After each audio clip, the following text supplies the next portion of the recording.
एक प्रश्न है जो कि यूपीएससी ने सीडीएस परीक्षा में पूछा है, आइए इसको हम देखते हैं। इस सवाल को देखिए 2 पार्ट में दिया गया है और उसकी वैल्यू आपको निकालनी है। 4 विकल्प दिए गए हैं।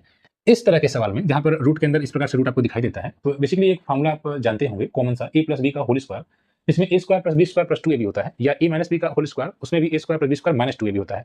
तो बेसिकली क्या होता है कि हमको यही चीज देखना होता है कि क्या यहाँ पर वो फार्मूला जनरेट हो रहा है या नहीं हो रहा है।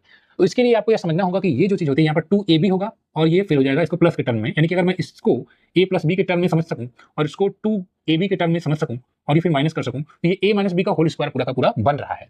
तो बेसिकली मुझको 8 को तोड़ना है दो ऐसी संख्याओं में जो 15, मतलब कि जोड़ने पर 8 है और जोड़ने पर 8 है और गुणा करने पर 15 है। तो आप कहेंगे सर बिल्कुल आसान है, 5 और 3 है तो 5 3 15। बेसिकली यहाँ पर 2 रहेगा तभी आप इसको अप्लाई करेंगे, अगर 2 नहीं रहेगा तो 2 बनाइए आप।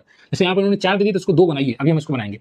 लेकिन अगर इस चीज को हम इस तरह से लिखें, देखिए अभी अगर आप इसको समझ पा रहे हैं तो आप ये कह सकते हैं कि ये √5 माइनस √3 का होल स्क्वायर दिख रहा है। इसको आप सीधे सीधे समझ ले रहे हैं, क्योंकि ये हो जाएगा a स्क्वायर तो 5 प्लस b स्क्वायर धन 3 फिर ऋण 2 फिर a भी तो 5 3 15 हो जाएगा। तो ये चीज इस तरह से आप लिखी जा सकती है। अब ये रूट लगा हुआ है, अगर रूट लगेगा तो ये स्क्वायर हट जाएगा फिर, यानी कि इसको हम डायरेक्टली इस प्रकार से लिख सकते हैं। यानी ये है तो इसको हम डायरेक्ट इस प्रकार से लिखेंगे, क्योंकि अगर ये स्क्वायर है और फिर ये रूट लगा हुआ है तो रूट हटेगा, ये स्क्वायर हट जाएगा। ठीक है, तो हम इसको डायरेक्टली बस ये लिख देंगे। तो ऐसे सवालों में आपको करना यही रहेगा कि आप इसको देखिए, जोड़िए और इसको गुणा करिए तो आ जाए 5 3 15 और 5 3 8। वही चीज यहाँ पर लीजिए, यहाँ माइनस है तो माइनस 2ab वाला फॉर्मूला, यानी कि माइनस लगा देंगे, अगर प्लस आएगा तो प्लस लगा देंगे। अब इसमें क्या करना है, वही चीज यहाँ पर भी थोड़ा सा समझने वाली बात है कि 17 है और ये 4 को हम 2 गुणे 2 समझ सकते हैं, 2 गुणे 2 समझ सकते हैं और इस 2 को कर देंगे अंदर, 2 अंदर जाएगा तो ये 60 हो जाएगा, तो 2 फिर अंडर रूट 60 हो जाएगा। ठीक है, इस प्रकार से।